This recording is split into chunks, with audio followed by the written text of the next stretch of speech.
শুধু ভক্তমণ্ডলী আবারও একই আবেদন, যেনারা অঞ্জলি দিয়েছেন তারা একটু কাইন্ডলি পিছনে যান, আর যারা অঞ্জলি দেবেন তারা একটু সামনে চলে আসেন। আর আপনাদের চিন্তার কারণে আমরা অন্তত পক্ষে রাত্রি 10টা পর্যন্ত কন্টিনিউ করব, তবে হয়তো স্পেসটা একটু বেড়ে যাবে পরের দিকে আর কি। তো অঞ্জলি আমরা চালাতে থাকবো, তবে যারা অঞ্জলি দিয়েছেন তাদের কাছে আমার অনুরোধ একটু পিছনে যান, আর যারা অঞ্জলি দেবেন তারা একটু কাইন্ডলি সামনে আসেন।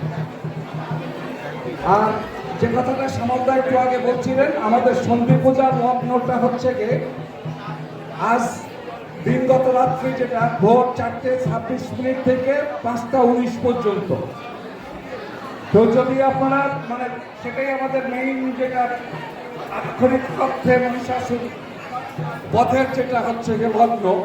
তো আপনারা যারা এখন আমরা সারা রাত্রি আছি মন্দিরে, আপনারা যারা থাকতে চান মোস্ট ওয়েলকাম, অথবা যদি মনে করেন বাড়িতে যে আবার আসবেন মোস্ট ওয়েলকাম সন্ধি পূজায় তার জন্য। বাট সেটা হচ্ছে গিয়ে ভোর 4:26 থেকে 5:19 পর্যন্ত।